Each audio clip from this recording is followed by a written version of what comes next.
I think this discussion, it's gonna be more like topic questions than like highly specific ones.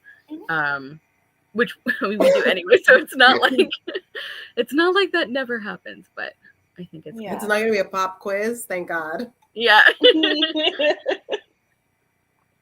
I do really like the copy of the book that I got. Ooh. I like that one too. Yeah, I think actually that's the one I have. I wasn't able to actually find my copy in time, of course, but I think that's the one that I had.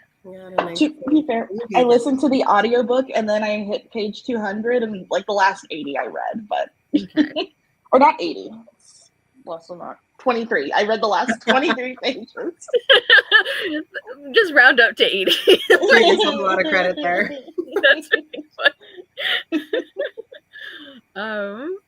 Okay, I should do, like, I didn't even cross post to Twitter really because I've been like using Twitter even less, but I should do some kind of vague, like, hey, we're back. I don't even have Twitter on my phone anymore. Well, actually, technically I do, but it's my work's Twitter and that's part of my job, but my own Twitter is not on my phone. Mm-hmm. Yeah, I haven't had it on my phone in quite a while, and I'm like, highly recommend. Like, it's really bad now. Yeah. I'll just do it quick. I'm putting it on Instagram too. Can you guys hear snoring? No, I wish. Okay.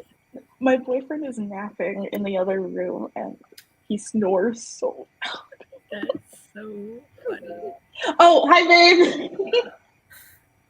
To wake him up? Maybe he woke himself. He's like, no, I'm not sorry.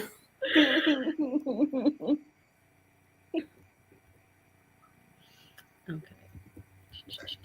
I shared on Instagram what I had in my story, so. Awesome. It's everywhere on Instagram in terms of my end. Perfect.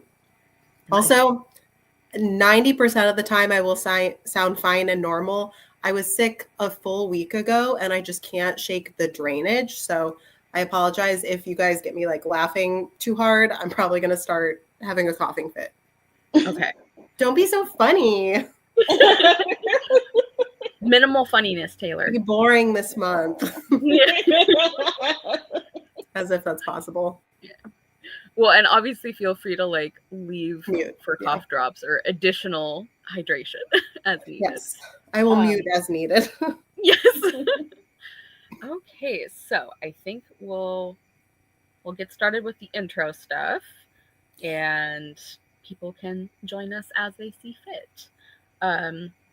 Okay, so I say intro stuff. I didn't even like plan for like channel intros because some months I'm just like, we're here. You guys know us. If not, this is as good an intro as any. Really, is discussing the book. So content notes and content warnings before we get into the discussion. To Serve with Love by E.R. Braithwaite. It has examples or discussions of racism, poverty, colonialism, fatphobic language, misogyny. The N-word is used. We obviously won't be including that in our discussion, but it is present in the book. And there's also just some like general, as Julia put it, like male gaze, like just generally the way that the female students are described is strange.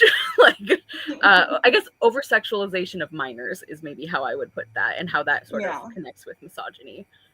So those are the big content notes. And let's just jump into it. I, of course, already linked Taylor and Julia below. If you are somehow finding this video and it's the first Hashtag Classics live show, check them out. They're wonderful. I'll be so disappointed by my link. Am I? I mean, I am behind on stuff, so it's not like I am this shining example of a consistent YouTube channel, but there is content. There is. And, maybe if you visit Julia and Taylor's pages, you can lovingly bully them into coming back. I would love to come back. Someone give me the will. Do it. Do it. Okay, so we're just gonna start off like usual. Our overall thoughts on To Serve with Love. If you want to share your rating, and there is a well-known movie with Sidney Poitier. So if you have like experience with that, I personally have never seen the movie, but I sort of like have tangential knowledge about it. So if that's a factor, you can talk about it. But just like overall thoughts on the book and your rating. Cool. So I have never seen the movie. This was my first time reading the book. I had no perception of it until you put it on our radar for Pasta Classics. So all brand new and fresh to me. In fact, I didn't realize until starting the book that it was narrative nonfiction. I thought this was a fiction novel. It's like semi-autobiographical. Like it's really an interesting example of that. So that's definitely going to be something we discuss as well. Mm-hmm. And I had mixed feelings about it. So it obviously is shorter. It's a quick read, so it's not like it was a big slog to get through. I thought there are high points in terms of like, obviously I come from a teaching career. So to me, seeing a student like work with, or a teacher work with students and like turn things around to make their personal lives and their education better, like that's always a story that's going to kind of win me over. And I thought there are beneficial things in the discussions of race and race relations within the book. However, the way he writes about women, and also particularly right at the end at the dance with Pamela, just is the only thing in my mind, because I read this book in January. So it's all very foggy, except for that part that just left such a bad taste in my mouth right at the end of the book, unfortunately. So at the time, I gave it 4 stars, but in hindsight, I've lowered it to 3.3, just because it hasn't been sitting as favorably in my memory as it did when I just was fresh off of it. Yeah. Julia, I basically have all of the same criticisms and stuff that you did. Overall, I did like the story, and I liked a lot of Braithwaite's sort of approach to teaching these kids. I thought a lot of it was like really good and effective, and if you know anything about the British school system, it's notoriously very harsh. And I sort of liked his tough love approach to things, and I thought that was great. And I did get a little like choked up sometimes when like the students, like when you see how much he and the students love each other. But like Julia said, the way he talks about women, and I sent Kara and Julia a voice note about this, because he, you know, when you're reading a book and there's a female character and she's got a personality and a whole life, but they don't describe what her boobs look like, you will never have this problem in To Serve with Love. Everyone's boobs are described in full detail. Yeah. Braithwaite said, "I got you. I know you're wondering." A fun fact actually is Nana for once tried to read this for the live show, and she had to DNF because she was like, "I can't do this." And I was like, "You know what? Carry on. I support you." That's fair. Like very, very similar thoughts and review to you guys. I also gave it a 3.5 stars, and like I'm very glad that I read it. And I think it does have a lot of really valuable insight on not just race, but specifically race in the UK. Yeah. Because that definitely is not something I have read as much about as race in the US. And I found that really, valuable. It's weird to say interesting, but, like I found it really important in the way it discussed those things. I also was very emotional about some of the moments between him and his students. And like, there are like scenes that I feel like the emotional memory of them is going to stay with me. Like when they give him those flowers and like the first time that he takes them on an outing, because like nobody has done that for these kids, because they're like, oh, they're not like smart enough. Like they're not going to appreciate it. And that he does that for them. And so like, that is so beautiful. And I love the underlying sort of message or idea that like really the radical thing that he's doing is like taking these kids seriously. because like nobody listens to them, and like, you know, they are incredibly badly behaved, so I can understand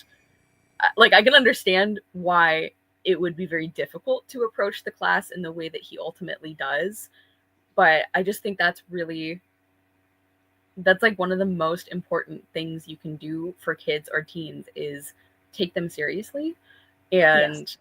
I loved seeing that in this book. So like there were a lot, those were like highlights, but as we have discussed, like I would love to never hear this man describe a woman again. Like I was like, and oh my gosh, like the fat phobia, like the first, like from the go. From the opening scene where he is on the bus and there are these two like, oh no, Julia got disconnected. We were having a little technical difficulties, so hopefully she'll be back soon. But like the opening scene when they're on the bus and there's like those two like older women who are like, you know, bigger or heavier, like the way that he talks about their bodies and their just like existence as like so disgusting and personally offensive is like, sir, like what? It's so like, I don't know, it's when we read obviously classics for this club and we know that there are, you know, wide variations in attitudes from how we think today. I feel like this was like extra credit fat phobia. Like there was so much of it, and it was just weird too, because like not only was just like the general language used to describe them, but the way that like, I don't know, he seemed to dislike these women so much, like for no good reason. I was like, they are just having a good day. Like, leave them alone. Like, yeah. And like even the way that like their voices, like the way they were like talking, and like I believe he compares them to like chickens multiple times, like, you know, clucking, and you know how women just they talk. Like, so yeah, that was a big negative for me, and I also was very uncomfortable with the way that the language around female characters like played out with the female students. Really hated that. There's like a few in particular, like Pamela Dean, where I'm like, this is so weird. And like to the author / narrator's credit, I don't think he ever like thought about doing anything appropriate or inappropriate. Like it wasn't like I was actually, I don't know, concerned really, but like the language was so strange because it's the kind of language that you would find in a book where that was like an actual issue. Yeah, it's not so much. Sorry, go ahead. No, not in the discussion yet. So discussion starts right now. Yeah, discussion started when we opened the call. So. Like Kara said, male gaze. The discussion began. Yes. Go for it. I was going to say it wasn't so much that like there was this fear that he was acting on it, because he even mentioned in the story like he had no thought about acting on it, but it's still like weird that he thinks about a teenager's body so often, so much, and like specifically like it's not just like a description of like her body or her figure, which would be weird enough, but like the way that specifically he's always reading like almost like the sexuality, like the effectiveness like of like the way the girls interact with the boys, and like it was really strange. I did not like that, and I do think the fact that he like wasn't even aware that like Pamela had like this crush on him until like the female teachers were like, you need to watch out, like you need to be careful. So I think that's another point in his favor, that like it wasn't something he was considering, but I'm just like, why would you think this much and this way about the female students, especially because throughout the book he continues to call them children, which they are. Yeah. But it's like, that's not. But actually, both. It's also the opposite, where at the end he was like, this was a woman. And I'm like, no, this is your student. She's still a kid. Yeah. Crazy. And it's so weird to me because, like you said, it's not like he ever had any intent of doing anything appropriate, and specifically even says in the book, like, this is my student. I see her as my student, like, these are girls, whatever. but then it's like, then why do you feel so comfortable writing in your book about your own thoughts? Like, and she was being so sensual. And I'm like, huh? Yeah, I'm just imagining like being one of his female students and reading this book and reading how he describes you and your body. And it's so Yeah. And I feel like there is a way that you could be more clinical in being like, I could see her intent was to move this way, or like in wearing this, she was trying to get so-and-so's attention. Like, there's a way to describe what's happening in a way that's not like, ooh, it was drawing the eye. Like,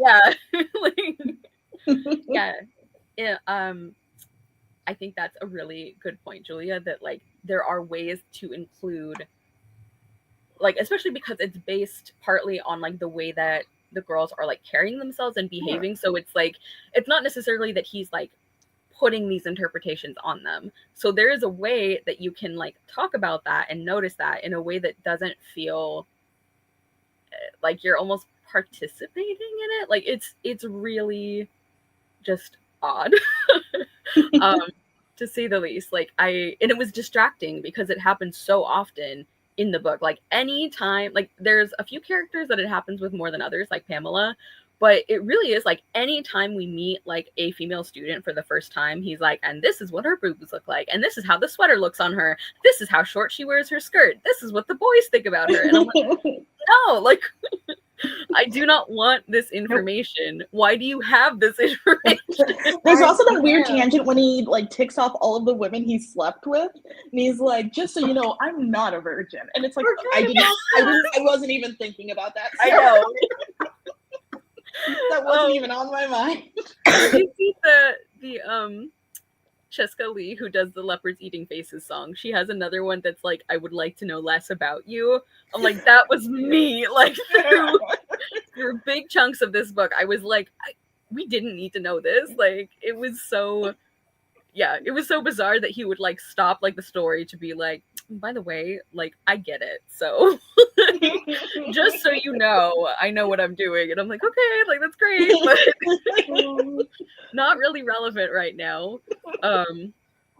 Yeah, and actually, like speaking of the questionable discussions of sexuality, what did you guys think about the romantic relationship with I forget her name now even, with one of the other teachers? Like I will leave by saying that like I personally found the and I can't remember her name either, but I'm looking it up.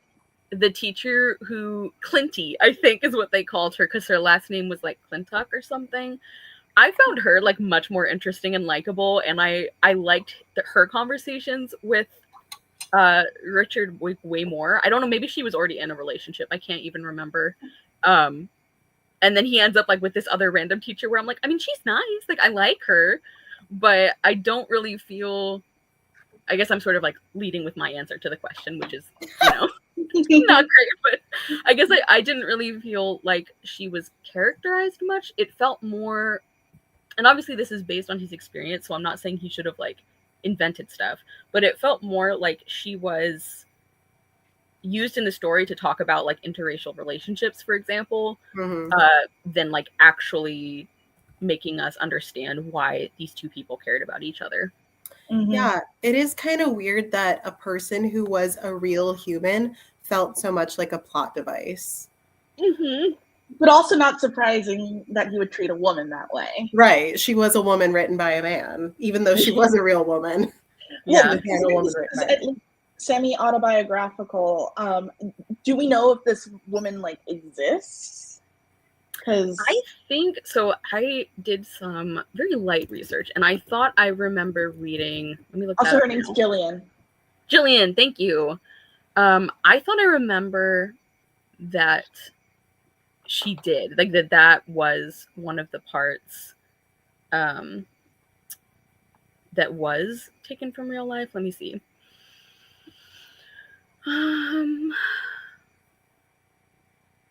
Okay, let me look at.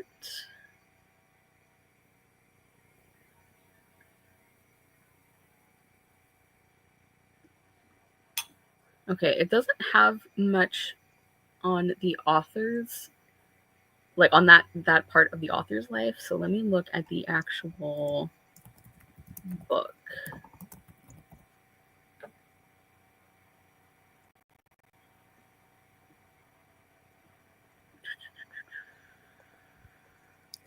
Doing research.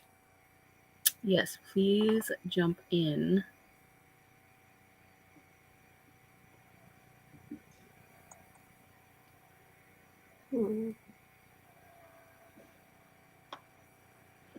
I'm Googling ER Braithwaite right now. And, on Google, it'll give you like a little description. So it says Guyanese author. And my brain just thought it was like ER Braithwaite, guy. And I'm like, yeah. he sure was a guy, wasn't he? He sure is a guy. Okay, it looks from like some image searches that at least one of his wives, I think, was white. So at least that part seems to be based on his real life. Okay, so this is interesting. So one of the websites, it says his most famous novel, To Sir with Love, details the discrimination that he and his wife faced as a result of their interracial marriage. So that suggests that it was a real experience that he like adapted into the book.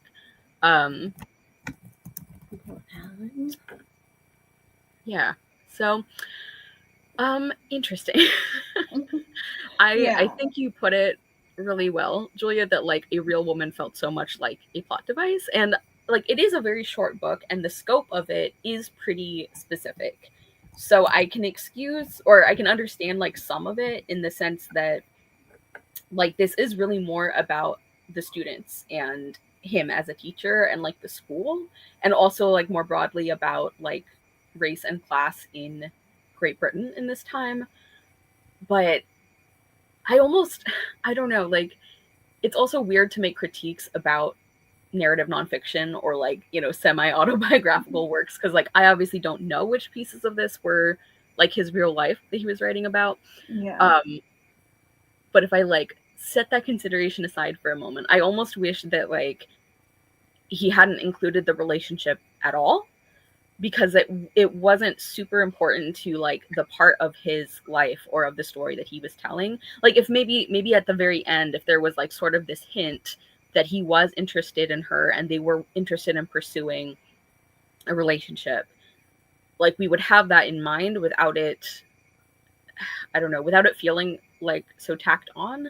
I mean, by having the relationship in the book, we do get that really interesting like interaction with her parents, who I thought were like great examples of like the white liberals who like, I don't have prejudice, and it's like, oh, you want to marry my daughter, hold on. Like so in that sense, like it is, I think, very like valuable and useful in the story. But I don't know, the other places didn't feel very well developed. There's also that scene in the restaurant for Gillian's birthday when the waiter acts very rude to him and she gets mad at him for not standing up, and he doesn't know how to explain to her, like, I didn't want to cause a scene. It's a lot.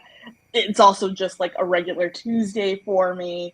And it is interesting in terms of like, you get sort of his perspective and frustration at being in a relationship with someone who, is white, and it's what, the 1950s or something? Yeah, 50s or 60s, yeah. Yeah, and I thought that was like really interesting, although I felt like, I don't know, they didn't resolve it the way I would have, but also I wasn't there, not my relationship, and it's 2025, so it's different for someone like me. But I did think that was an interesting scene where like she expected him to do more and also was sort of faced with the reality that like they are going to be ostracized by some people and she needs to be ready for that. I'm really glad you brought that scene up, Taylor, because I hadn't been thinking about that example, but that is, I think that really does add to the discussion of the book, and also the way that like white allies put additional burdens on people of color or other marginalized people. Like Jillian really did mean well, she really did, she was helping, but like the more important thing for her to do would have been to listen to what Richard wanted to do. But also, like, I understand in the moment that's not always like a thing that you can be like, how do you want to handle this? So like I understand why she would get upset and she would defend him, and like that, you know, is fine. That makes sense. But after that, when she's like berating him or like, don't you have any self-respect? And I'm like, ma'am, like, please. He has dealt with this for his entire life, and just the audacity for her to be like, you're not doing it right is you know, very accurate and very like important in the discussion of the book. So yeah, I'm glad that you like, I like the way you talked about that example, Taylor. So that is another way that their relationship does like flesh out sort of the story. Yeah.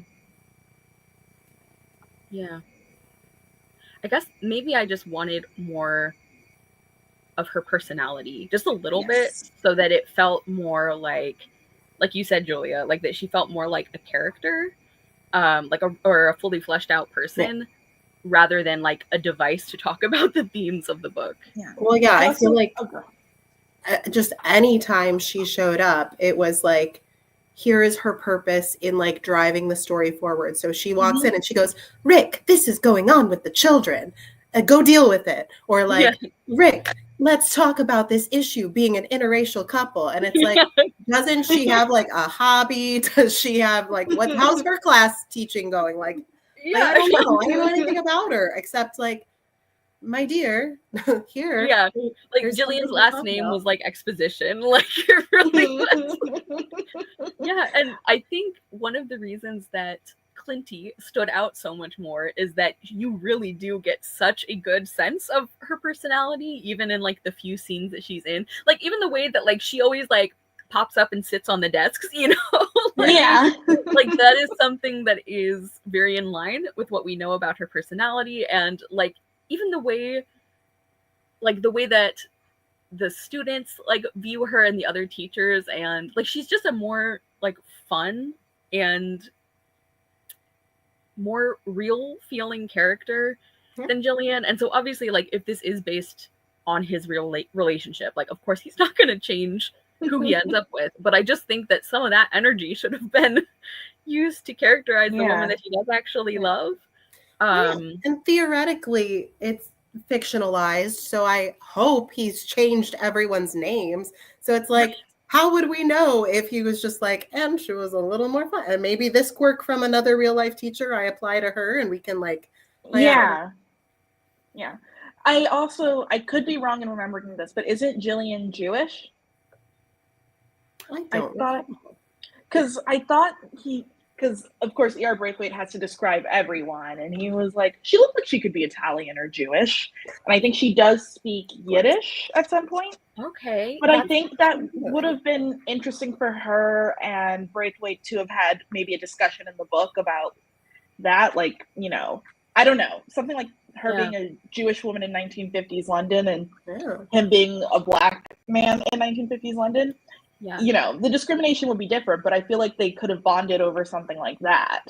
I had forgotten that, but I remember that now that you're saying it, Taylor, and I feel like it only comes up once or twice, so it obviously it's like another part of her character that I think could have really been at least acknowledged more. But Julia, what were you gonna say?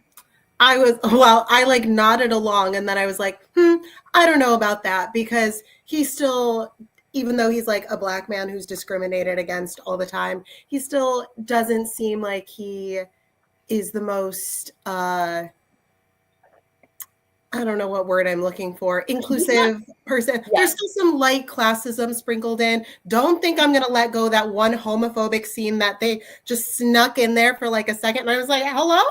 What's happening? So that's true. And the scene where he calls his teenage students sluts. Yeah. I was listening to that and I was like, I think that in that time it was still used more as like you're dirty and sloppy. Yeah. But I think there was still a little bit of that connotation for like I mean, that would make sense. I could be reading it through a 21st century lens, so.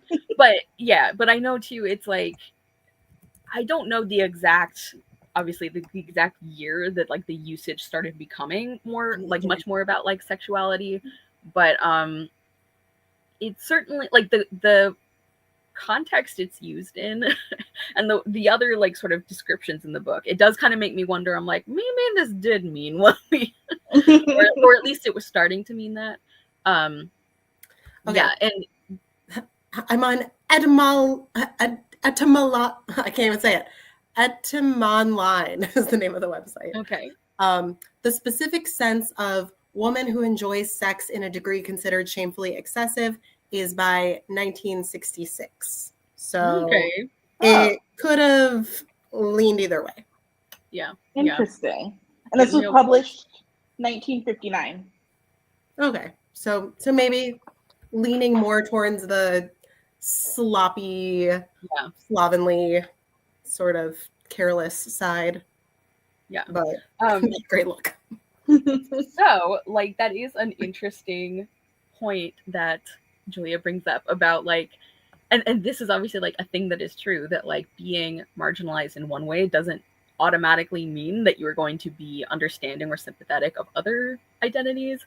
I think the narrator is a great example of that with the way that he, like, the classism, the, like, homophobic scene you mentioned, the just, like, general view of women. Even when he's being complimentary, I'm like, can you not? What if we didn't? Yeah, even the compliments, I'm like, I'd rather not. And it's interesting. Her boobs are nice, Ricky. Yeah. It's interesting too because, like, I feel like in narrative nonfiction, you would almost think like that people have a tendency to make themselves seem better than they are. So I don't know, maybe this is a credit to his honesty that he's like, well, maybe it was worse. Maybe I don't know. That's unfortunate to think about. And he's like, I'll rate it like this. This sounds much better. Yeah. He's really, you think maybe he's patting himself on the back for being so open-minded. Okay, so getting into some of the other sort of theme questions, and obviously these have come up already because of course they permeate the book. But one thing I wanted to talk about is like the specific ways, like the things about the way this book talks about race in the UK at this time. And obviously there are a lot of similarities to race and racism in the US, but I wanted to kind of talk about like maybe the differences you noticed, or just like maybe even just differences in the way that these issues are talked about or used in storytelling. I think, Taylor, it might be your turn to go first, but I don't know for sure. Okay. Yeah, I can go. I think the big thing for me is that, like, it's very hard to get out of your own bubble. So, like, in terms of US racism, I have a very big, deep knowledge of that. When it comes to UK racism, I'm like, well, I know it happened. But I think what I find very interesting is how in the 1950s, it seems like a lot of people have convinced themselves that they live in a sort of post-racial society, whereas in the US, we still had active Jim Crow laws. And it seems like there aren't, I could be wrong, but they don't have such laws in the UK. It's one of those unspoken rules. You know, like when he was trying to get a job after World War II, and he couldn't, and people would say like, no, you're really qualified, or they would like interview him to humor him and then be like, well, we can't have a black man in charge, but you see how it is. Which I think is an interesting perspective. And I also like that he threw in a lot of the colonialist aspect in there as well. Especially being from British Guyana, which is what it was called at the time. I think now it's just Guyana. And him sort of talking with his students about how colonialism works and stuff like that. I thought that was a very interesting take on it. Yeah. Specifically the connection of like English racism with like colonies and like their previous colonies. That was one of the things that I noticed as being like one of the differences that stood out to me. And especially like I wish I had like the line, but I listened to it on audio. But there's like a couple of sentences that I think sum it up so perfectly, where he's describing how like Britain thinks of itself as being so open-minded and expansive, and they're like, yes, we allowed our colonies to be independent now, like we're, you know, like you said, post-racial, we're turning over a new leaf. And then it's like, but at home and in like interpersonal relationships, and when it's like your daughter who wants to marry a Black man, or like your children who are going to be taught by a Black man, like it's like the contrast specifically between like the foreign policy, what Britain thinks of itself versus what it actually does at home, that I thought was really interesting. And like, not that those things aren't at play in the US, but I thought that the immediacy was different. And like the line, like to paraphrase, it was something about like they're so eager to, you know, offer, like to be liberal and to offer these like different opportunities until you ask them to do it at home or something like that. Yeah. And that really stood out to me. That's one of the things that I feel like I got out of this book. Yeah. Julia, thoughts? No, I totally agree with both of you. I think there was a lot of very like nuanced conversations that I thought were really interesting. I totally agree, Taylor, that his discussion of like trying to get hired in a position was like so poignant, and it's so it's weird because I can't think of the word to describe it, because it's like it's like the subtlety of the racism compared to like, you know, the like civil rights movement in the US, where everything was like, you know, whites drinking fountain, blacks drinking fountain. Like here, he will get the interview and they'll, you know, be impressed with him and tell him he's overqualified and then not hire him. He'll go, he'll be led into the restaurant and seated at the table and then given the cold shoulder. So it was just very interesting to see how those dynamics played out in different ways throughout the story. Yeah, it was like at a, and like Taylor, you were saying how this was almost like the imagined post-racial period for Britain, whereas in the US that happened like much later. Like that specific flavor of racism happened much later. And it's almost like this book, I think, highlights a lot of the microaggressions, or at least things that are closer to microaggressions, that are nevertheless part of like these big systemic issues. Like even like the scenes on the bus where it's like, it's not like, I don't think someone like literally is like, you can't sit there, but like they make it so unbearable to like have to, you know, ask somebody if you can have a seat, like all of this where, and like you said, like the job search and like the restaurant, and that scene where one, like he's looking for like an apartment to rent that's like closer to school, and one of the mothers of a student of his has like that spare room, and he goes to the door and he introduces himself, and she's so nice and she's so friendly, and he's like, I've come to inquire about the room, and she's like, get out. Like she like flat out tells him like, I will not rent this room to you. And then within a few days she like shows up at the school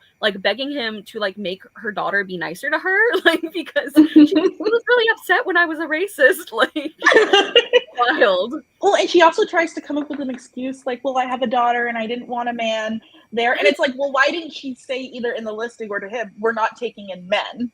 Because like that would be like, that would make sense to me, but obviously that's a lie. Yeah.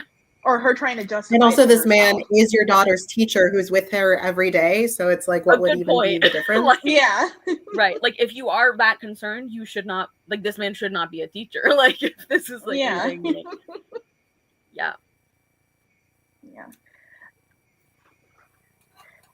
Or even frankly, like you could have just used that in that way to be like, you know, because you're my daughter's teacher, I don't know if it's appropriate for, you know, you guys to have a personal relationship like that outside of the classroom. Like that could even have been a valid thing to say. Yeah.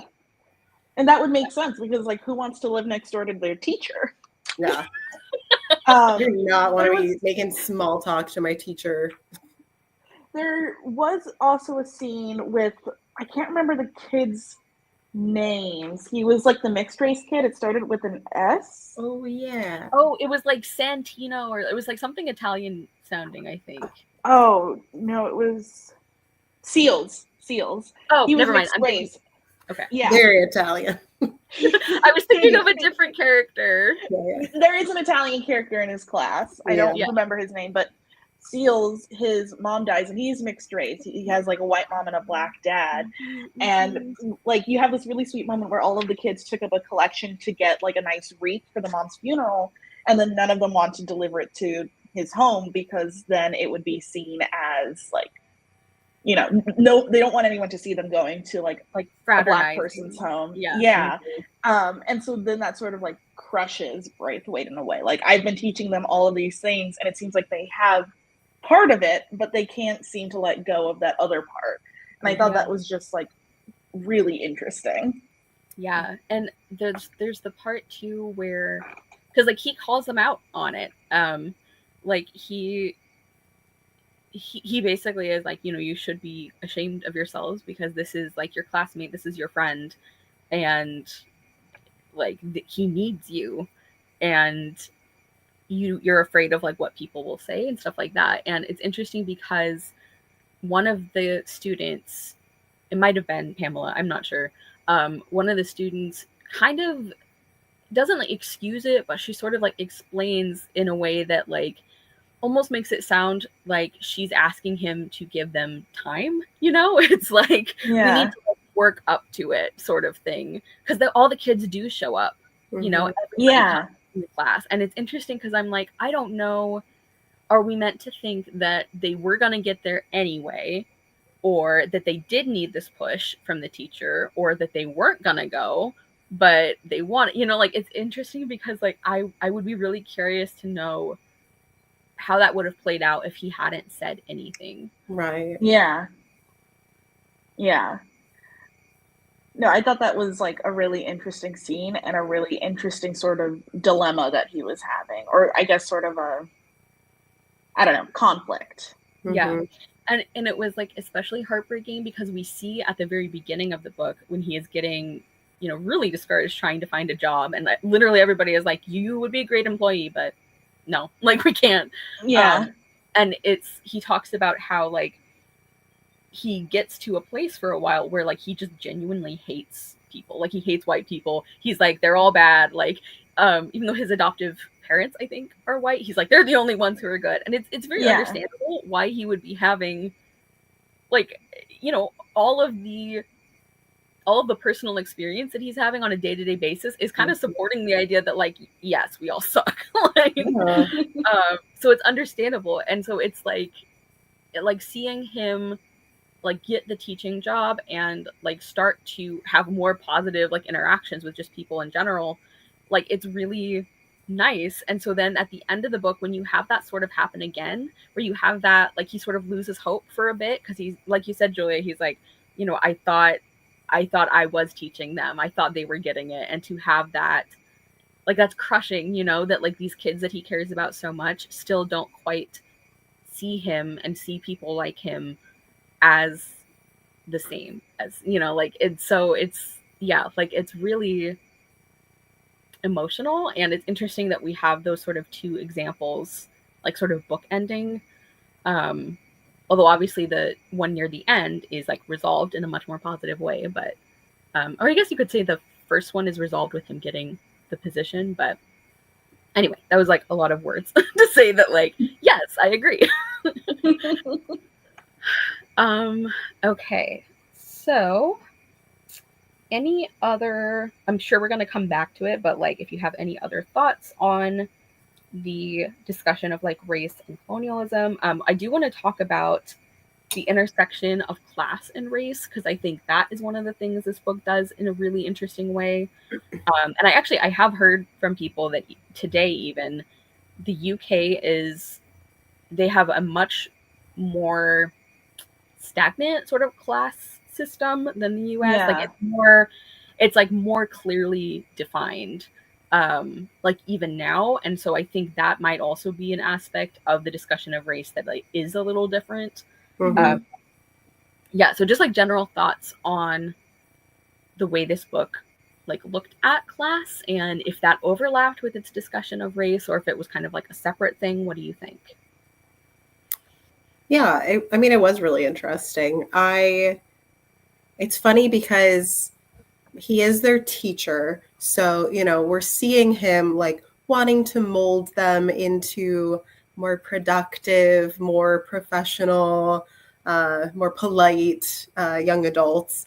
But at the same time, I do feel like there's a lot of the book where Rick is looking down on them, where we have to kind of like process and be like, okay, yes, like they are this way. And a lot of those things are factors of their upbringing and what the economic status is at home, or like where they live, or what family they have, because we hear all these different mixed race parents, single parents, all these different family dynamics at home,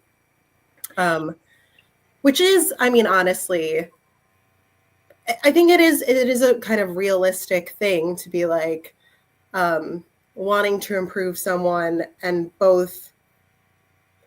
How am I trying to say this in a nice way? I've been watching a lot of Super Nanny, and Rick really feels like Super Nanny to me, where it's just like you have to judge them a little bit to help guide them in the right direction. Yeah. And I feel like you also can't just like shame people for who they are and where they come from, because then like shame doesn't motivate anybody. Shame is like such a negative emotion. Yeah, and especially like because I feel like some of these specific things he would criticize them for, or like even just the way he would describe them, like I feel like there was some of it or a lot of it that was like stereotyping, like just I mean the way he talked about how dirty and smelly these kids were like constantly. And I don't know, like it's like obviously like poverty often overlaps with like just not having resources for things like hygiene or like basic health, and so that is like a serious thing to consider. But also I feel like it's sort of at the same time fed into this stereotype as like poor people being like dirty and gross, and like they just can't help it, they're like animals, like it was just like this weird thing where it was like I understand that the underlying issue is a real thing we need to consider, like having access to running water, like that is still a thing that a lot of communities in countries all over the world today have an issue, like they don't have access to it, or like drinkable water, like so that is massively important. And of course that is going to influence how clean your clothes are, or anything like that. So it's like I'm not saying that he's completely wrong, but the way that he is like phrasing it, the way that he is viewing it and like treating these kids for it is like icky to me. Like it just I don't like that. I feel like it is just like feeding into the very stereotypes and like dismissiveness of these kids that he is so against. It's like almost hypocritical at times, because he'll come in and he'll be like, and I'll call you sir and I'll call you miss, and then it's like, okay, but also you guys are just like little pigs in your pig pen, and it's like, okay, well. It was like a really weird like dichotomy of like being so so like respectful and so like inspired by these kids, and he's like, also you guys are disgusting. Like, well, I'm sure it could be like very confusing to students as well, because like I do like his approach of treating his students like they're adults, because they are about to be adults, and sort of giving them like having them sort of prepare for quote unquote the real world, and also getting them prepared, not just saying you're going to go to a factory and that's all you're going to do and stuff, but being like, some of these people are going to go to factories, but that doesn't mean that they can't learn about art or history and stuff like that. But it does feel like it might be confusing when you are being, he does have this sort of condescending attitude towards them. And it's like, you've almost got it. You've almost got treating them. You're trying to treat them like people, but it's little off. Yeah, not quite there. Like you're getting there, but I think part of it. Oh, sorry. No, go ahead, Taylor. I was gonna say you brought up a really interesting point with like the rigidity of the British class system, because it's not that that doesn't exist in America, but it's sort of like the way race exists in America and the UK. In the UK, it seems much more stratified, and in the US, it technically is stratified, but it's not like we don't have landed gentry. Yeah. You know? We've never Yeah. had a king. So the idea of America that anyone can be rich, which, you know, whatever. But that's sort of built into whatever. But it's sort of built into the American optimism and culture, whereas in the UK, this idea like this is all you're going to be, and I'm better than you because I'm not going to be that way. And I think sometimes it's harder for him to break out of that, especially because he is a very well-educated Black man. Yeah. So there's probably also this, well, if I can do all of this, you can too. I don't know if that made any sense. No, it does. And it almost sometimes makes you feel like, is it like partially a coping mechanism because you get so tired of like being looked down upon that sometimes it's nice to do the looking down upon and be like, but I'm better than these people at least. Like, that's really interesting, Julia, because one of the other things that I was going to like ask you guys about is like the way that this book also highlights the way that like racism and capitalism, like they pit groups against each other who actually have a lot in common. And so we see that with like these, you know, low income families, like specifically like the parents, because the kids they become more accepting. But it's like we see that treatment from these lower class white people where it's like, well, at least I'm not Black. And so that is like, that really determines the way that they like speak to and like treat people who are Black. And so that, Julia, that's like a really interesting sort of like reverse view of that could be at play with Rick, where it's like, well, at least I'm not poor and dirty. At least I'm educated, you know, like yeah. That's really interesting. Great points, you guys. Love that. Let's see. Anything else? Anything else about that? The other kind of like big theme question, we've talked about some examples of this quite a bit. Like what parts of this didn't age as well? We talked a lot about like the language around women and also just the general like the sexualizing of specifically young women, like girls, actually, children. But something else that I wanted to talk about is the way that this book views discipline and like thoughts on that, because like I know, Taylor, you were saying that you like this approach, and there were a lot of things about it, like especially at the beginning, like these kids were such little monsters. And I was like, I would also be like yelling at them, like, yeah, this is, I know about myself, I would be a terrible teacher. So like I totally get that. And also like I think, Taylor, you brought up before like the British schooling system in particular being like very infamous for being so strict. And so even though he is a lot stricter than, you know, these kids are used to, apparently, it is still a much more positive teaching style than what I think generally would have been expected. And part of that is because of the principal and like the school, which I liked him. He was great. I feel bad for not remembering his name because I don't remember any of these characters' names apparently. But he was great. I also always pictured him looking like Einstein for some reason, because they're like talking about his big fluffy hair and like his so anyway. Back to the question, which was like how like the way that this book uses discipline or views the role of discipline in schools, because like I think that there is an element of it where like part of him respecting these kids is saying like, I know you can do better. And so I think that is really important and that is valuable. But then there were also times where like the scene that I keep thinking about, which also includes like one of the most popular fat phobia incidents, like everybody calling that kid fatty, like even his friends, his teachers like I found that like so upsetting. And the way like the gym class, they have that like gym teacher who I hated, and I could not believe that we didn't like actually punish him for something. But about him, whatever. Yeah, you probably just deleted him from your brain, which I think is a good choice. It was a voluntary deletion.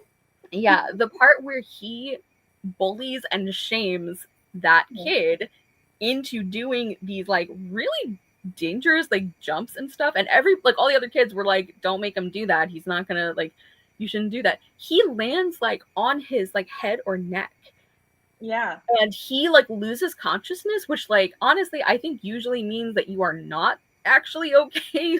Like if you probably should have gone to a hospital. Yes. And like I found that like so upsetting, and the way that like they just sort of resolve it, and like Rick hears about it, and the thing that he's more upset about is that like this PE teacher was like, he wasn't really listening to other people, which like is bad, but I think like the bigger problem is that he could have killed this student. Like he is so lucky that isn't what happened, and it really upset me. So that is an example of like, I think maybe you could have eased up on some of the discipline, like the law and order sort of stuff. Yeah, I just I really hated that moment, and the way that it was so glossed over. Endangerment of your students, like that's a point where it's like, hey, the strictness has gone too far. Thank you. Yeah. Because like people die from things like that all the time. Like I have a family member who had something very similar happen, who did die, and so it's like, it just really upset me that wasn't taken seriously at all. Like it was viewed as like a discipline issue rather than like, you are responsible for these kids' lives. Like at the very least, what you should be doing is not bullying them into being hurt. Like and frankly, out of all the teachers who all have a responsibility to keep their students safe, the gym teacher should be most on top of the bodily safety of the children. Yes. Like, hello? Yeah. Like you really could argue that is the most important part of your job description. Yeah. Yeah, he sucked. And so that was something that like, there clearly was no like follow-up discipline for him. They let him keep teaching there. Oh yeah. I would that be was like, crazy. I would be like, you should not be teaching any students. Like, you should not be working with kids, because you get so personally offended by them that you put their lives in danger. Like, how is that? Yeah. Yeah, that's crazy. Yeah, it is very interesting to read the dynamics of the strictness. It's tough because like, me personally, I know like I could never have done what he did. Like I, as a teacher, I don't teach teenagers, first of all. Keep those pieces away from me. So I would not have had it in me to be doing what he did.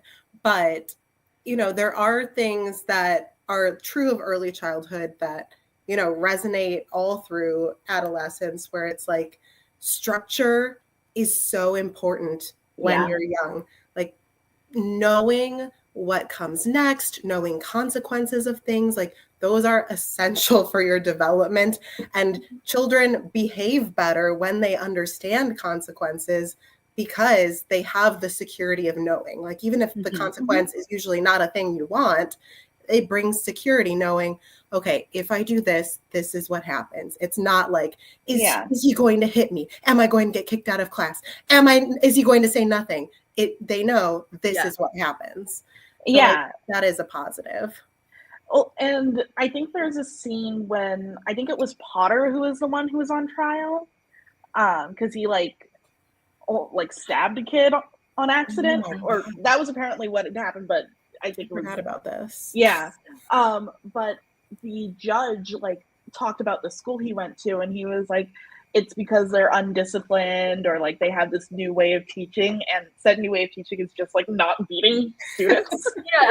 like oh, they're soft. They don't like put kids in the spider cupboard. Like it's like just because this child's not in an Iron Maiden doesn't mean they're not going to learn consequences. Exactly.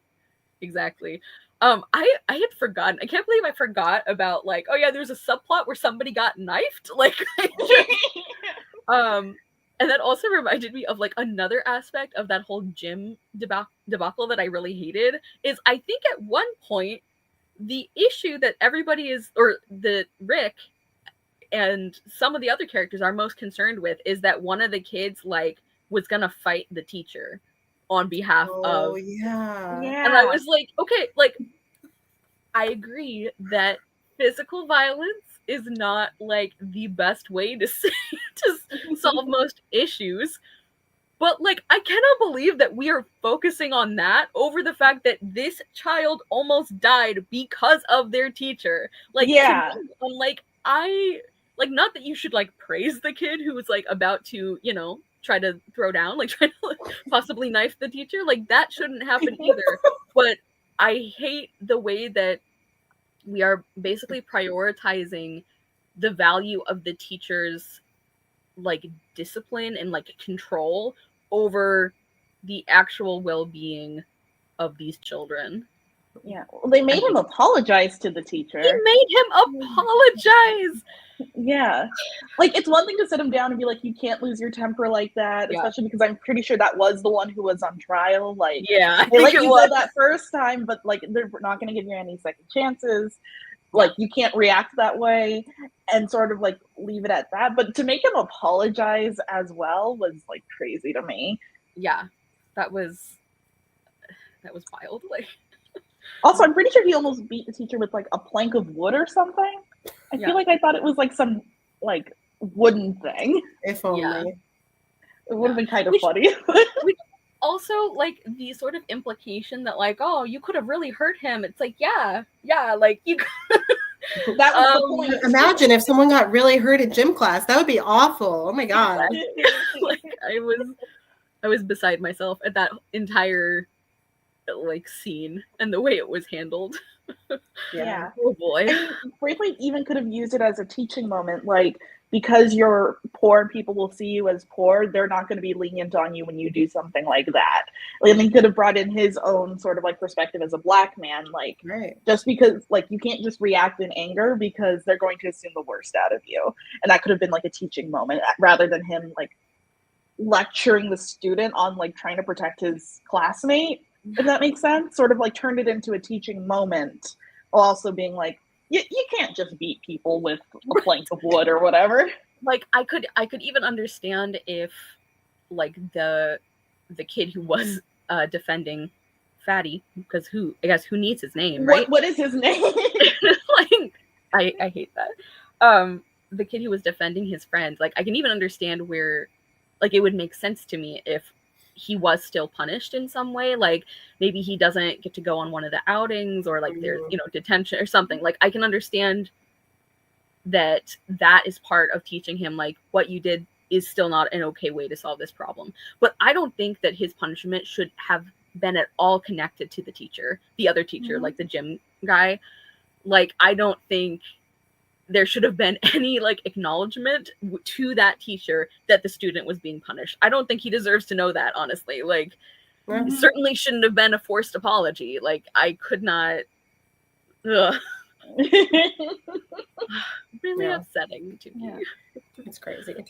Yeah. I think another if I can talk about something else about the teaching dynamic, if that's okay. Please. I think it's also interesting how Rick wanted to have this like very like professional thing going on, and it is on the one hand very beneficial to have connections with your students and to see them as people. Like that's so important. I am not poo-pooing on that, but it's also like you are so involved in your students' lives to a degree that's like wild. Like you're at their homes, you're talking to their parents in person all the time. It's weird. Yeah, with it's weird. Pamela Dare and her mom, that whole subplot.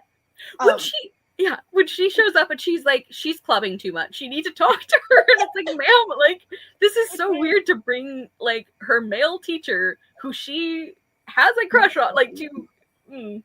Yeah, no, it was very strange, and my mom always talks about the first year my dad started teaching, and he was like, I'm going to change these kids' lives. And he gave out his personal phone number to the students so they could call him at any time, day or night, if they had like a homework question. Oh. And what ended up happening was a lot of angry parents would call my dad if their kid didn't get a grade that they liked.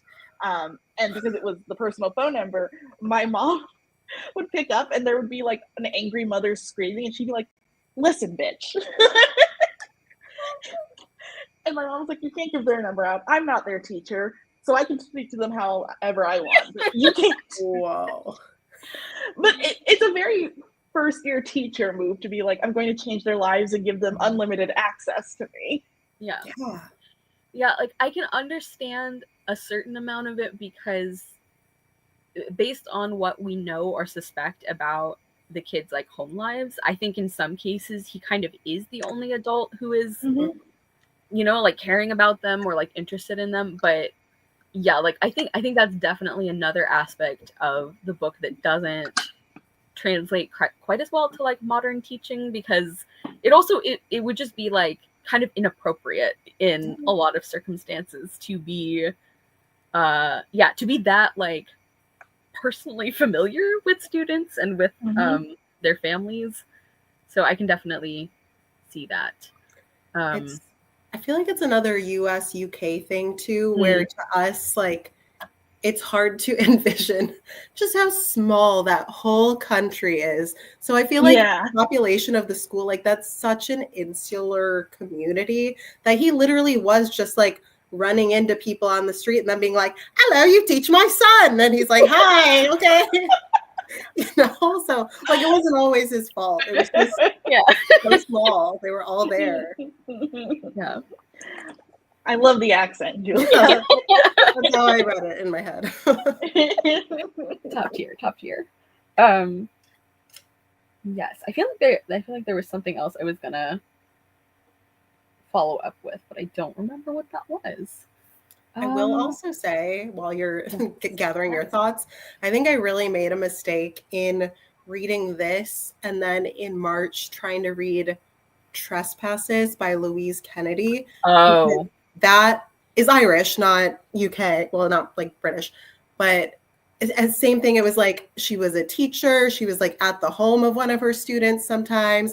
There was like the troubled older brother. So in my mind, I really have a lot of like mishmash between these two stories where I'm like, was that a character or were they in the other book? Yeah. It's very similar to me. Yeah. Timing of books is so interesting, the way it can just like affect your experience, because I was actually thinking for this one how interesting it was that I was reading this close to the time that I was reading Caste by Isabel Wilkerson, and so the discussion of class systems and how race plays into like that was really interesting to sort of have those ideas, that context, like in my head in two very different ways. Yeah, I don't know if I was going anywhere with that. I was just like, interesting thing that happened to me. Let's see here. Okay. Any sort of more general thoughts on like the writing or like the construction of the story? I feel like it is very slice of life, but also slice of life in a way that talks about really big issues, which is an interesting combination. Which I guess this could be like a follow-up question is, do you think that combination was effective? Like these very personal moments that spoke to these really big things happening. How did you feel about that? Well, I think it makes a lot of sense. Like in people's day-to-day lives, you don't always come across big, moments of personal, disaster or racism or classism. But a lot of times it's in like the little things, like the way someone looks like they don't want to sit next to you on the bus, or, the way a teacher might be disrespectful to a student because they can't understand not having running water. So you have these little slice of life things that happen without there being like, someone making a huge announcement that anyone who doesn't bathe is like going to hell or something. Yeah. I don't know. It feels much more true to life that way. Yeah. That's the line from Trespasses that I keep thinking of, because there was a kid who got bullied in class because they were like, he smells like the cooking. Like they just, like his clothes smelled like his mom's food or whatever. Yeah. And he was getting bullied for that. And I keep thinking that happened in this book, but I'm pretty sure it happened in the other one. I think that kid smelled delicious. I know. I'm like, like a roast beef? Delish. It also, if you guys have seen Parasite, the thing about like how like lower class people smell comes up there too, where rich people can't handle for some reason the smell of like the detergent they use because it's like poor detergent or whatever. Yeah. What a good movie. That's a great movie. Yeah, Taylor, I agree. And also I do think overall the book was constructed and written in a way that was very effective, because I think that is the power of making it narrative nonfiction, is being able to, you know, give a full view of things, but also to kind of cherry pick and highlight moments that best illustrate why you're telling this story. You know, this is not a memoir of like why I loved being a teacher. He's like, this is what it was like being a Black man teaching in England in the 50s, right? So it's very purposeful in being like, let me highlight this issue, let me showcase this connection, let me share this moment with you. And I think it was well done. And it feels, you know, more episodic for that. I like that even though there are overarching things like, you know, we kind of see whatever Pamela and her crush coming in and out throughout chapters, there are also things where it's like, okay, in this chapter, we're going to focus on the drama going on with this kid, or in this one, we're going to talk about, you know, the death of his mother, you know.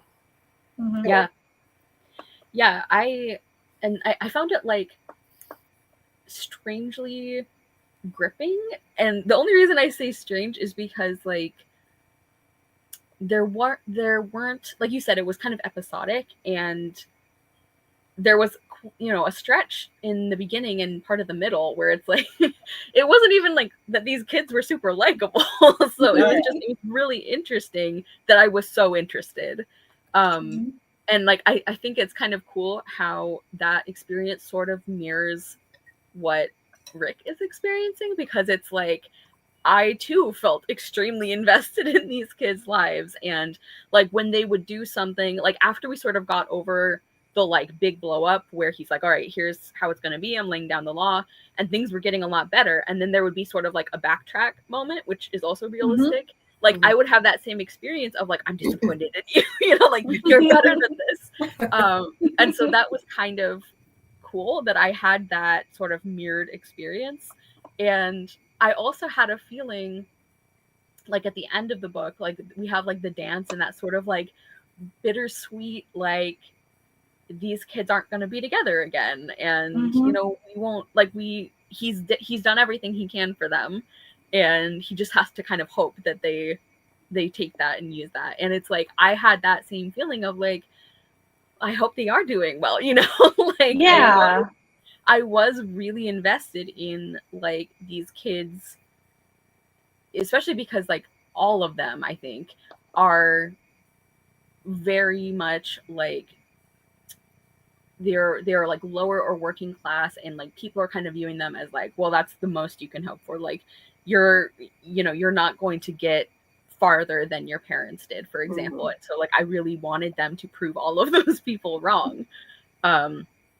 Yeah, so I think the structure did work. And even though they were these little like vignettes or sort of like different scenes and different things to focus on, I think that the overall sort of like shape of the story, like the way he ordered these moments, I think felt cohesive to me, which I think helped.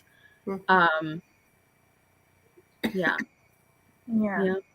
And I think like we were talking about earlier that like these sort of more subtle experiences of racism that are nevertheless like hugely affecting somebody's life.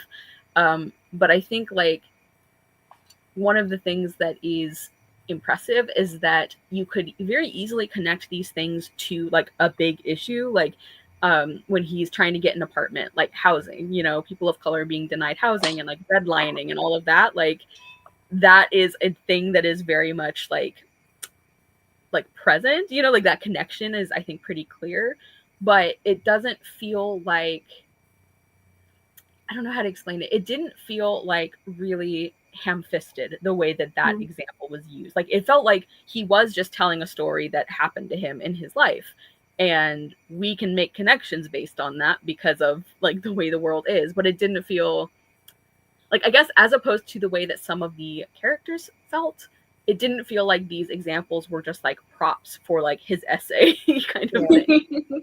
Yeah. But still effective. Well said. Okay, one last sort of theme thing. One of the things that I really loved about Rick's approach, and it's one of the things that sort of like carried me through some of the other like issues with him, or the way that he like, you know, ran the class and stuff. One thing I think is really cool is that even though he does seem to have some like unexamined prejudice about like these kids and their backgrounds, it's always from the assumption that like, well, of course they deserve to be invested in. Like, what a stupid question. And I really like that. And one thing that I found especially like moving and interesting is the way that like the arts and culture was. And like it's not like a huge prominent part of the plot, but like when he takes them to like the symphony or whatever, and like they are all just so like overcome by it, and I'm like, that was so like beautiful and emotional. And like I love that we get to see that, because I think that's another stereotype about like people living in poverty or who have other kinds of difficulties in their living situation, that it's almost like they're not smart enough to want those things or to care about those things. And it's not true. Like these kids are like hungry for those things. And even at the very beginning, when they're having the assembly, and it's like, you know, we already know that these kids misbehave a lot, but they all sit silently for the music portion, even though the music is not their kind of music, like the kind that they enjoy the most. So I really like that is sort of a thing throughout the book, is that like he is preparing them for these very practical experiences in the workplace and everything, but he's also like, I don't know, preparing their like souls, their human dignity. Like, the phrase that makes me think of is like bread and roses too, which was like a big thing in the like late 1800s, early 1900s labor movement, where especially women who are like leading these strikes and like for better working conditions and everything, one of their like rallying cries was bread and roses too. So their point was like, we deserve to survive, but we also deserve to have beauty. Like everybody should be able to afford basic necessities plus other things. Like that is not like, that is a basic necessity. And so I thought that was really cool, and I love that was in this book as well. Yeah, I agree with that. And something else I liked about Braithwaite's approach to the kids is not just like lecturing them or teaching them something the way you would expect like a lot of teachers to, but he opens up like topics of discussion and like doesn't just teach them, but asks what their opinions are or why they think a certain way, and gets them to think even deeper and more critically, which is something that I think, you know, I think a lot of people assume the quote unquote traditional style of teaching works for everyone. You know, that's me. Like the traditional style worked for me, and sometimes it's hard to think like, well, of course it'll work for everyone, but it doesn't. And I do like that he didn't just teach them in a way that seemed to really resonate with them, but also taught them that their like opinions and thoughts on things mattered as well. Yeah. And I feel like it really highlights too and this is something that I think still happens, this weird view that adults have for young people, where it's like we expect too much of them, but also we don't expect anything from them. Like it's like we don't value their opinions enough, but also we don't seem to understand that they don't have the same options and resources that adults do. Like, I don't know, that's something that I feel like is still a thing. Like we sort of like, not infantilize, what's the word I'm looking for? It's like I can't think of it, but it's like we view them as immature, like too immature to listen to, but also you should know better than this. And I feel like his approach, like you were saying, Taylor, the way that he like listens to them, the way that he involves them, the way that he takes them seriously, like I think that really combats like both of those things. Yeah. That's a great point. It's such a double standard. And it's weird that many times it's adults expecting the maturity of teenagers to be at adult status when it's like literally their brain has not fully formed yet, my guy. So of course not. But then also at the same time, it's like, well, you should handle things the way an adult would, but I will not value your thoughts and opinions or point of view the way I would value another adult's. You don't know. Yeah. So it's like how the voting age used to be higher than the draft age, you know? So it's like, we view you as enough of an adult that you can go to war and possibly die for your country, but we're not going to give you a say in like who runs it or if we're going to war for that matter. Exactly. Yeah. That's a really good point, bringing up the draft too, like how we see childhood maturity. So, yeah. I think, oh, sorry. Go ahead. No, I'll remember. Go ahead.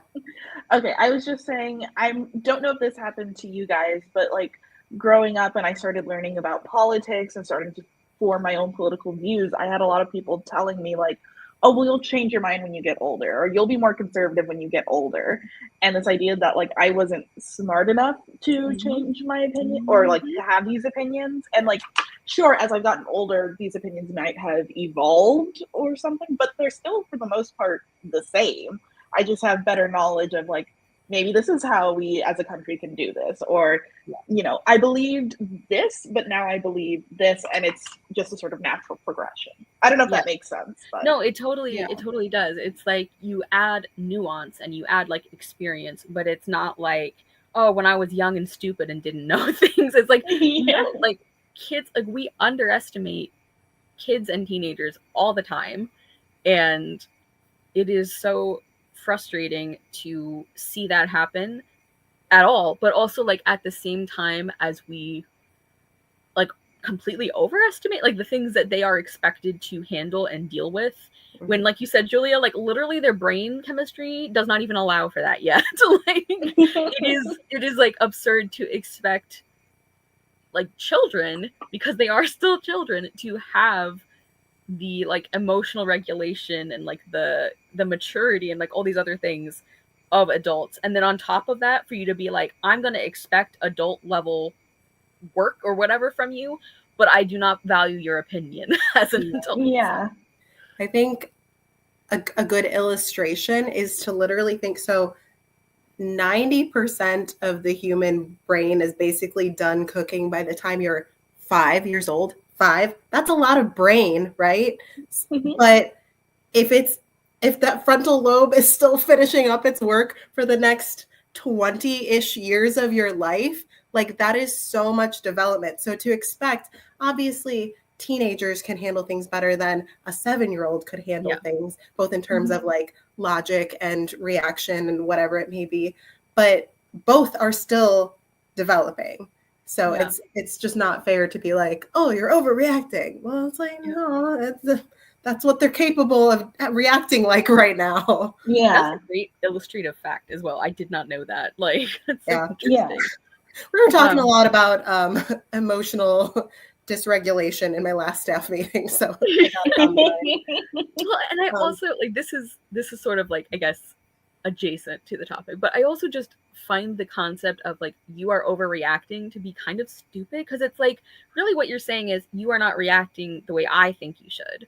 And it's like, you like, not to say that people don't, you know, like fake cry or something, but like I think in the majority of cases, like if somebody is really upset and emotional about something, you need to treat that as, okay, what happened that was so emotional for them? Not like, you need to calm down and handle this better. What were you going to say, Julie? I'm sorry. Well, no, in many cases, I have two things. One related to what you just said. In many cases, either the reaction is equivalent for them at where they are in life. So, you know, like like a 2-year-old being like, I want the blue cup, not the green cup. Like that is important in 2-year-old world. Like you don't understand, but like that's the one thing they get to choose all day is green cup or blue cup, and you gave them the opposite cup. Like big deal. But also there's like underlying factors where it's like I might, as a 32-year-old woman, I might go to the store and see that my favorite ice cream flavor is sold out and like start to cry. But it's not because the ice cream is sold out. It's because I'm on my period and I had a bad day at work. And this is the final straw in a succession of stressful things that makes this reaction feel valid to me in that moment. You know, and maybe I'm also hungry and maybe I'm and then all of a sudden it's like, So I think the whole you're overreacting thing is like such a hot button thing with me. Okay. Same. Other thing I was going to say really quick before Taylor took her turn was I think it's so interesting reading stories about like teenagers in the like especially like mid 20th century, because teenagedom was so new at that time still. Like it's like the 20s ish, right? That even they kind of started viewing teenagers as not just adults, like you're just small adults, you know? So it is really interesting to kind of see the evolution of like who teenagers are to society and what their place is, and finding that balance between I'm not a girl, not yet a woman, right? Like that sort of thing. It's just a fun time to read about teenagers. That is a really good point. I hadn't thought of like that concept being so new, but like that is gonna really affect like everything. Taylor, did you have thoughts you were gonna share? No, I think I shared my thoughts. Right. Julia's thoughts were really good. I like them. A lot of feelings. A lot of properly regulated feelings. I've done my research. Okay. I think that pretty much covers the things I had prepared to talk and ask you guys about. If you have any like specific quotes or like moments you wanted to mention, I feel like I kind of already covered. Like this was very much a book where it's like I have specific like moments and scenes that feel like favorites rather than quotes, because again I didn't mark any. I was listening to it. I didn't mark any quotes either. I have a few. So this one is talking about the kids' last day at school. Let's see. At first they had spoken eagerly and impatiently of leaving school, earning money, buying clothes, going places. But now, as the remaining days dwindled away, they became subdued, even frightened at the prospect of fixed hours and supervised work, but not afraid of life. They were hesitant about taking the first step, the initial plunge into the stream, but they were not afraid of the stream itself. They felt sure that they had learned to swim. They were strong, fearless, and full of cheerful enthusiasm, all of which would help them keep afloat. They might need to adapt their strokes, control their breathing, or alter course in the face of currents or obstructions, but they were not afraid. That's a good one. Yeah. It's like, okay, Rick, like you got some great moments. Like, just stop describing women to me, and I think we'll get along. Like, yeah. I'm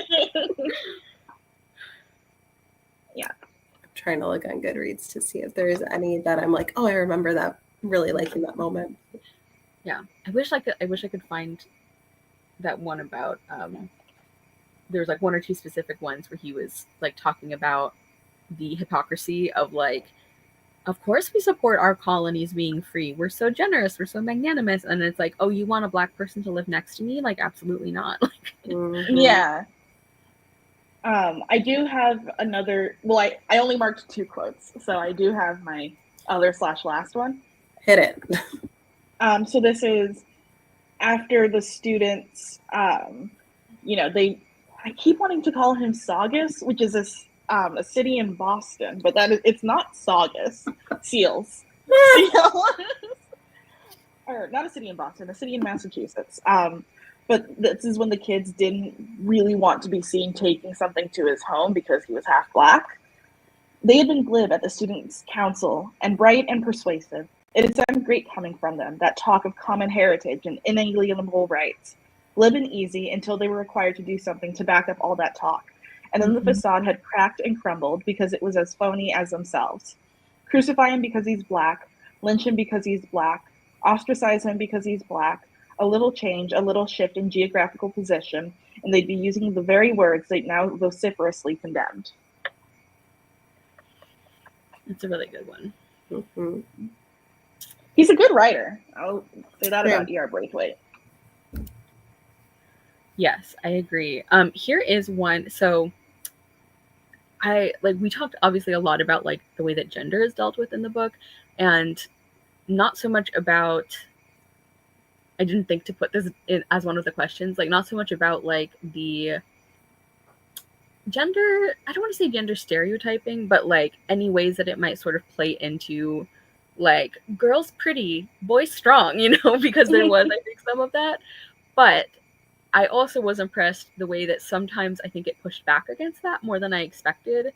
So one of the quotes here, a man who is strong and tough never needs to show it in his dress or the way he cuts his hair.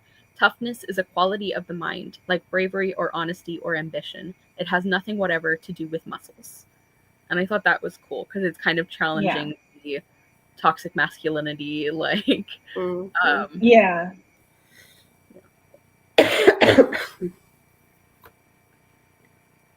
Oh, okay. So this is, I don't know if this is when they're on the school trip, the first one, or if it's when they were at the assembly, but it's talking about them listening to the music, and I love it.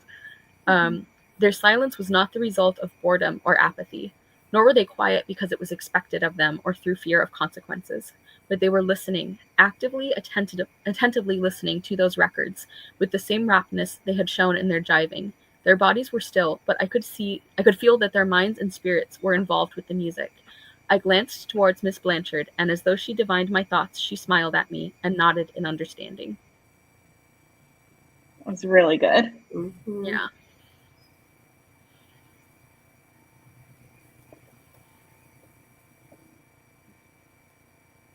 Oh, okay. Sorry. I'm just like going through the list now. I know. No, it's good. I was like, I remember when I heard that one, I was like, wow, I wish I could tab that. So talking about the students again, and like the general sort of schooling around, especially like former colonies, they knew that Jamaica produced sugar, rum, and bananas, that Nigeria produced cocoa, and that British Guiana had large natural resources.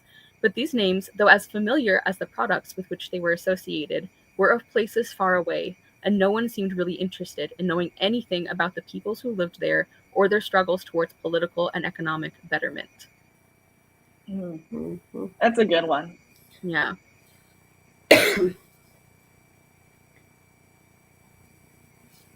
Yeah, I do think there's like a good, what word am I looking for? I don't know. Like he writes well, obviously, but there's like also like a relatability to the way he's describing things, where you feel very present in what he's talking about. That makes the quotes, I think, quite effective. Yeah, like the phrasing or the word choice can be like beautiful, but it doesn't feel like it's distancing itself from from the story. And I feel like this is a great summation of like what we were talking about with like the more like subtle examples of racism that this book deals with. The betrayal I now felt was greater because it had been perpetrated with the greatest of charm and courtesy.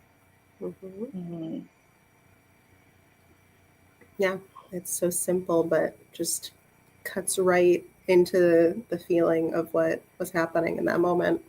Yeah. Man, there's like even more than I remember, like great quotes.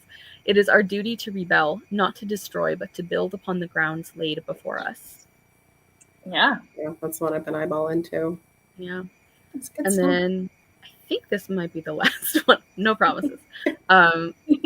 This one, like we were talking about with like understanding what kids like home lives are about and how that affects their performance in school. So like even though there were those places we talked about where he didn't seem to get that. There were also places that we talked about where like, okay, but he is trying, like he is making progress, or he is like, he understands more than I maybe would have expected from the way he behaved earlier. A child who has slept all night in a stuffy, overcrowded room and then breakfasts on a cup of weak tea and a piece of bread can hardly be expected to show a sharp, sustained interest in the abstractions of arithmetic and the unrelated niceties of correct spelling. Punishment, or the threat of it, for this lack of interest is unlikely to bring the best out of him. Mm-hmm. Yes. Oh, that's a really good one. So true. Yeah, I feel like the reading these and hearing the like the quotes that you guys shared, I'm like, wow, I think I like the writing even more than I remembered I did. Like, it's a lot of good quotes. Sometimes it's hard to appreciate like the prose itself when listening to an audiobook, I find. Because like I liked what I was hearing a lot, and I could tell he was a good writer, but when I read the last 23 pages of the book, I was like, oh. Yeah.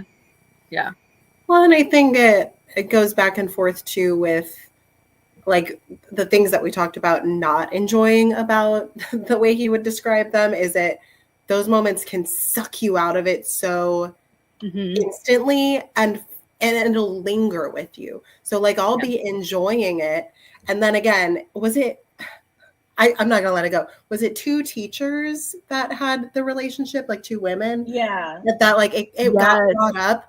And I was like enjoying the book. I had listened to it for like an hour at that point. And then we just had that like passing scene of like homophobia. And I was like, well, this has soured my experience for the next half an hour. Like I'm going to keep listening and I'm going to be annoyed about it. Yeah. So it's just a bummer because he can write really well. It's just the little things that you don't like really are just like potent. Yeah. Do you remember, Julia, if for that scene when he was like sort of internally narrating it, was there a sense that he like agreed with the way people judged them, or I don't know, maybe you couldn't even tell? Like I think now I'm having a moment of like, am I mixing this up with another book I read recently? No, that's why I think it made me mad, because I got the vibe that he disapproved, and I'm like, you've been yeah. I think Jillian also disapproved. She referred to it as like setting a bad example for the students. Oh, right. I remember that line. Yeah. Little stinkers. I don't know where it is. I know it was like towards the end, but I don't know where.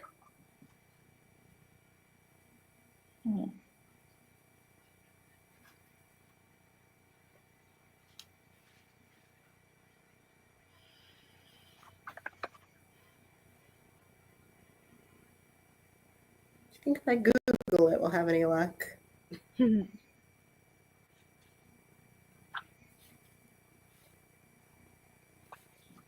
see.